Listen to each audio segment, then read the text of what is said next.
This is The Politics of Everything, and I'm your host, Amber Daines. Welcome to the podcast where we want to discuss the politics of everything, from money to motherhood, nutrition to narcissism, startups to secularism, the environment to equality, and much more. Our guests are experts in their field or topic of choice, even if you've not yet heard their name. This is a bipartisan podcast, so while we love exploring varied views and get a buzz from a healthy debate, by no means is this a one-sided forum for any one political view. So please listen up and enjoy the politics of everything.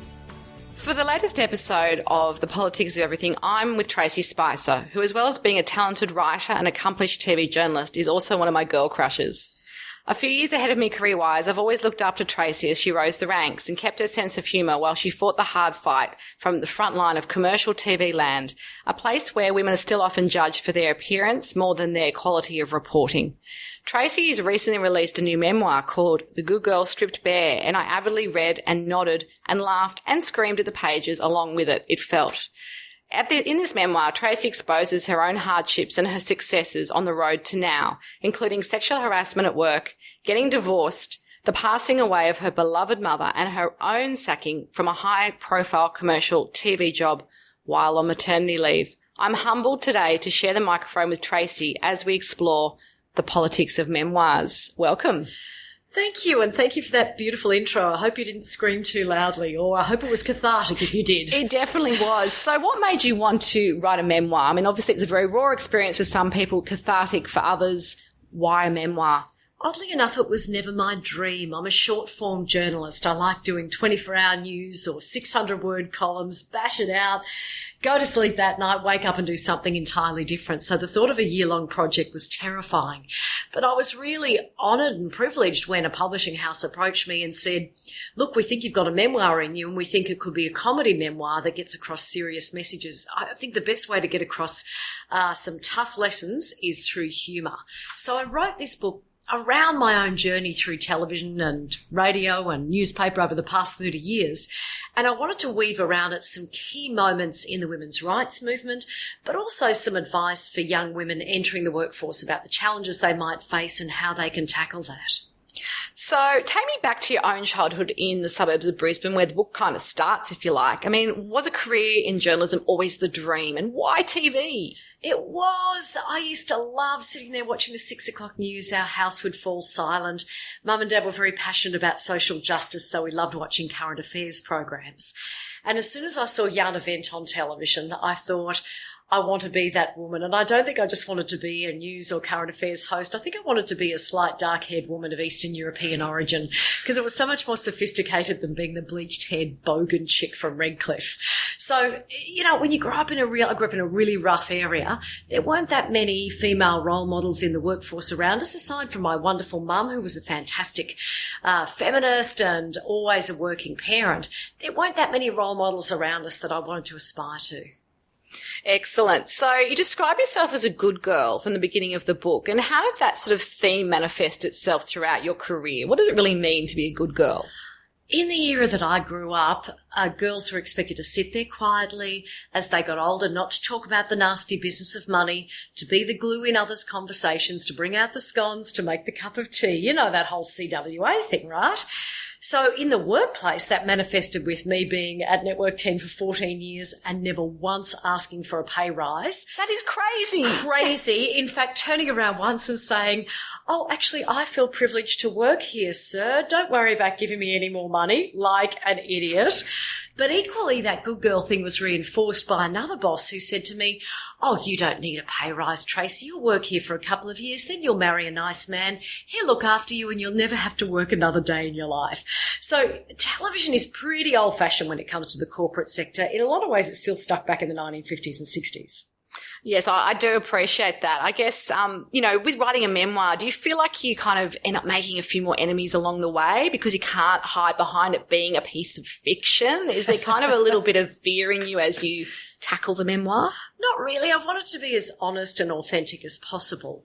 I didn't want to make it a name and shame. I've named a handful of people, and they're the ones that I thought could really actually learn from the impact that their actions had on others.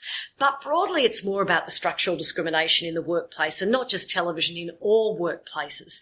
So in a way, the people I've named are actually characterizations or representations of a lot of superiors that we deal with in the workforce, whether they're deliberately sexist or inadvertently sexist, whether they're sexual harassers, or whether they discriminate against women returning from maternity leave. I wanted to put in as many anecdotes as possible so people could say, gosh, that happened to me, and that reminds me of my boss, so they can put a name to what they experienced. And I guess as a result of the memoir, the people that no longer return your phone calls? It's really interesting. I haven't had anyone who I've named contact me and say, how dare you, I'm furious at you. I've had some people who were named in a really neutral or positive way say, wow, I'm really pleased that I was a male mentor or a female mentor in your career. So I think bouquets and brickbats where they're due. I'm not frightened of blowback. Indeed. I mean, there's a lot of stuff in there which is very gritty. And I suppose, one of the things that stood out for me is that you state that women in the media are often held to a different standard, obviously, than the men who maybe front the screens, with a great emphasis on our appearance. I don't think a lot's changed. A lot of the women are very attractive on TV. I read in a recent media interview, you actually said it's definitely worse in commercial media. I was told to stick my chest out more to show the audience my best assets. Why is this the case, and who can we blame here? It's such an absurdity when you dig down on that, because here I am on a news set talking to you about horrific stuff that's happening in, say, Syria or Iraq, and you've got superiors in the workplace telling me to stick my tits out more. I mean, there's an absurdity about that. It's almost comedic. I believe it's because there weren't proper workplace policies and procedures, particularly in commercial television. And by that I mean there's never been panel interviews to hire anybody. People were just hired based upon whether they turned on the executives or not.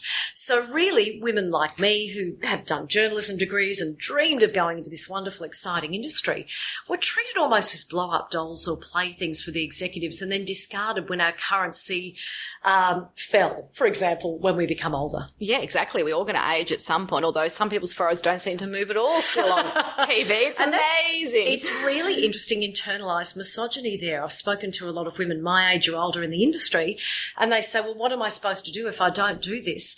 I will lose my job. And you know what? They will. So I'm not angry at women who go along with the system. I understand why they feel that that's all they can do. It's not their fault. It's the disempowerment that they experience within the workplace. Why don't we care what the blokes look like on TV? Because 98% of the executives are men. And if they had 50-50 male and female executives and proper policies and procedures, then we would be giving the audience what they wanted. And by that I mean, towards the end of my book, I do a lot of deep research internationally on what audiences want. And audiences don't want Barbie dolls on television. They want diversity, cultural, sexual diversity. They want to see themselves and people of different ages. They want to see grey-haired women on television. And they're not being given that because of the imbalance from a gender perspective and culturally at the very top.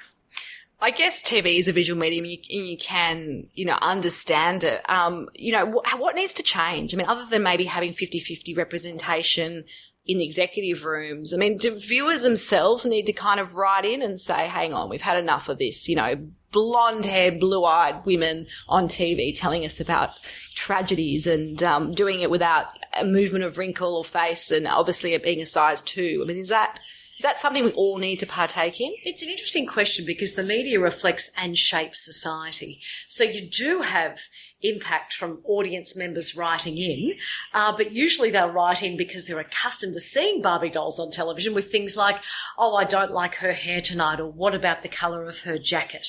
Because they've been accustomed to expecting this almost Hollywood look on set.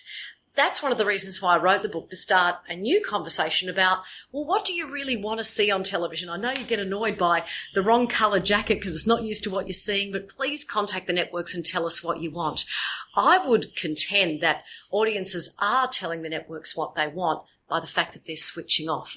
The media's fragmenting. PwC did a report 3 years ago saying the very future of commercial television is threatened unless executives listen to their audiences. Well, that's powerful. I know that there was that a couple of years ago, Carl Stefanovic wore the same suit every day for a year on Channel 9 and no one noticed. Yeah, because we are so accustomed to judging women on the way they look, which is, if you look at the history of feminism, it's the very definition of objectification rather than judging men for what they look like on camera. So you're right, it'll need a movement from society, so really from below, from the audience, and from above, from the executive. Well, you've definitely started that road for sure.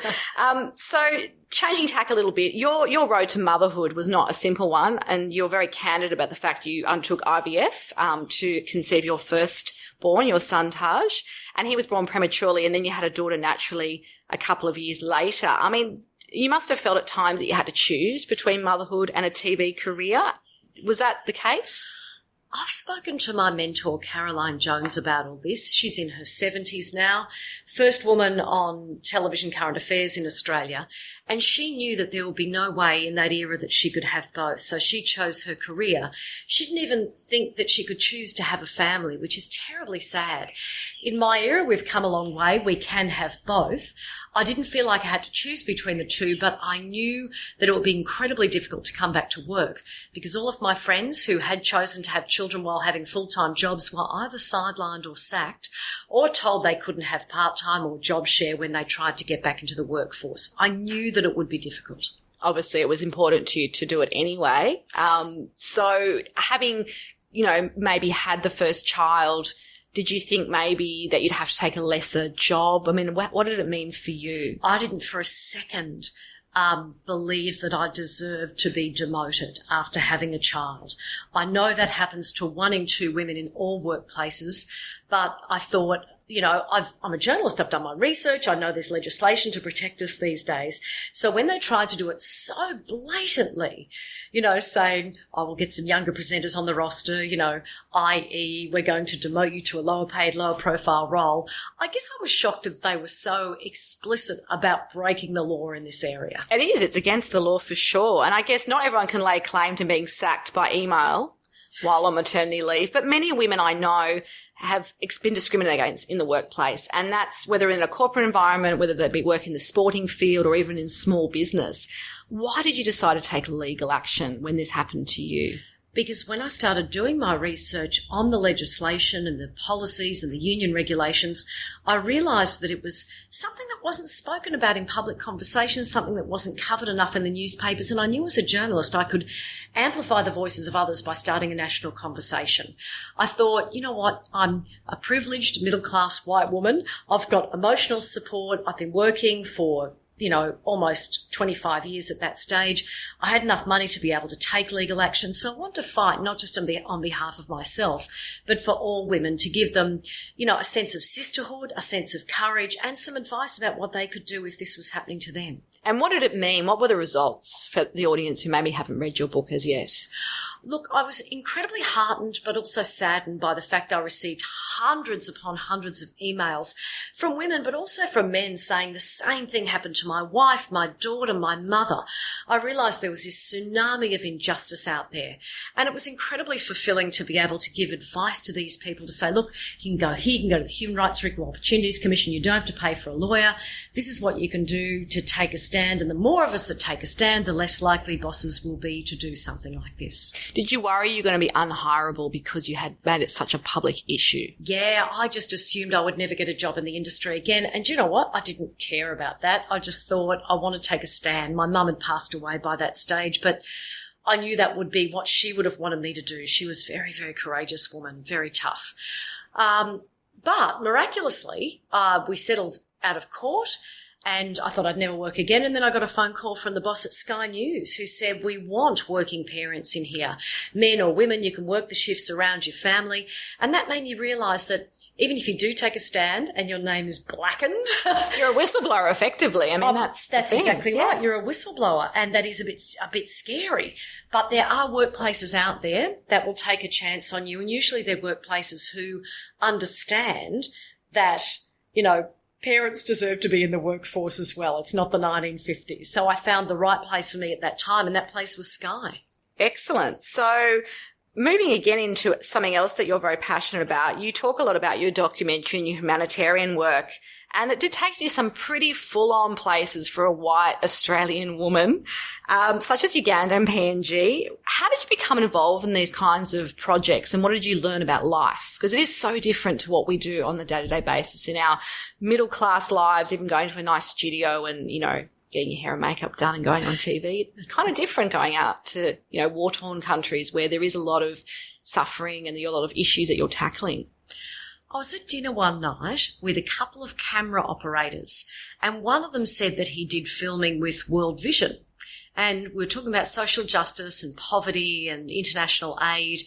And he said, do you know what? He said, I think you'd be good, going across doing some aid work and doing some documentary stuff with World Vision, because your heart's obviously there. It's something that you want to do. It's not something that had occurred to me prior to that, to be honest with you. I'd never even been overseas.